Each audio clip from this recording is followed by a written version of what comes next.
The Empire Strikes Brass here on WNCW, a tune penned and sung by Sean Donnelly there, one of the keyboardists there. Thank you. You wrote that for this band? Is it, or you do other stuff too, and it just sort of came about with these guys?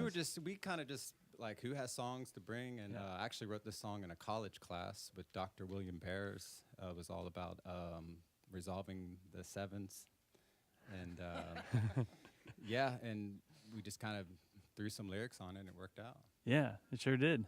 It sure did. You guys are known for like the full-on brass band sound, but then you're known for stretching out. Like that one is a good example of that. But you kind of come back around to the New Orleans brass band sound. Is that kind of like something you kind of intentionally do? You're going to stretch out and come back? Does it just sort of happen seamlessly? How does that work?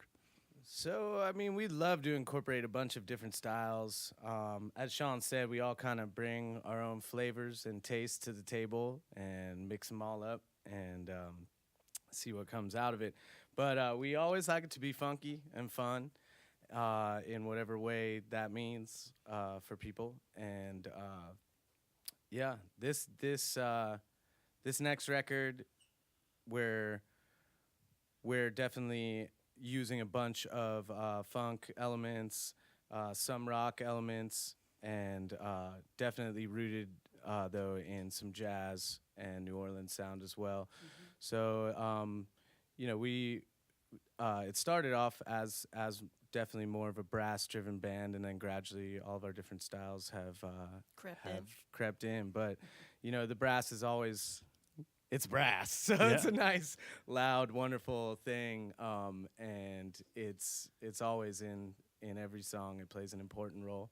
It's one of my favorite things is to write music for horns. All right, so, cool. Yeah. So you do some of that because in Asheville did not or does not have another brass band besides you guys, does it? Or Asheville Second Line. Yeah. Oh, okay. Yeah. I was wondering, maybe is there one deep in my memory I couldn't think of? All right, so you got that. But it's fun, though, to stretch out and do other stuff, right? It is. It's true. I mean, I know a lot of you, each of you do various things with various other projects, but it's kind of like that's going on with this group. It could be, you know, it's kind of like, well, who is this here? Oh, this is Empire Strikes Brass, too. You know, when someone's playing one of your tunes on the radio here or something and you don't know who it is, you think, well, that's a good horn section. Oh, that's Empire Strikes Brass, too. Like that one. But it fits in well. Believe it or not, we did receive some criticism for the eclectic, you know, the wide variety of styles that you find on our record. But we didn't want to change it or try to fit into any kind of a box because we wanted to give our fans an actual cross-section and representation of what they would be seeing live. So, you know, to thine own self be true. So we wanted to keep it 100 for the folks here. So that's what we try to do. And those people that criticize the eclecticism, they've been dealt with? I mean, come on. No. We gave them all hugs. Yeah. Okay, that's good. 8 hugs. 8 hugs, yeah. I can understand that because, you know, sometimes a group wants to be eclectic and it actually sounds disjointed or something. Or, you know, you sell yourself as one thing. Right. Brass band, bluegrass band, Celtic group, whatever.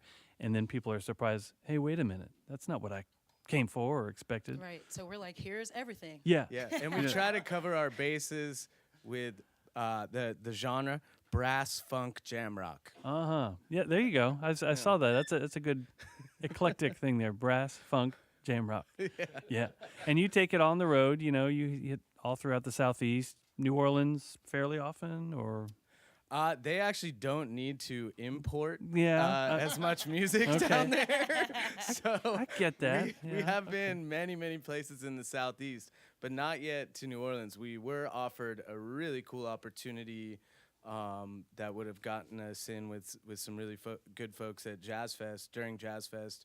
I want to say it was a few years back, but it was like a pretty last-minute thing. Drive all the way down there for like a morning brunch gig, you know, and all that stuff. But we would of course love to get down there and hang out with those guys. I mean, they inspired us. That's the real down there. You right know? on. And, so we do what we do and consider it our own real up here. But yeah, that's that's as raw as it gets right down there. Right? Yeah, yeah. The best of- You got to watch out for those morning brunch gigs anyway, especially when they're unpaid and don't offer brunch. Oops. So that was another part of it. Is like there's 9 of us, and I'm pretty sure it was an unpaid. Like, oh, but you'll be in with all. It's like, well, that's cool, but almost sometimes pretty impossible for our busy lives. As you mentioned, we all have like various projects, and Yeah. 4 out of the 9 of us are actually family folk as well. So we got little babies at home and such. So All right, the next generation, yeah, rearing them right here. that's right. They're all dancing and playing too. Great. Oh, cool. No pressure, kids, but good choice. Yeah, following moms and dads' footsteps. Yeah.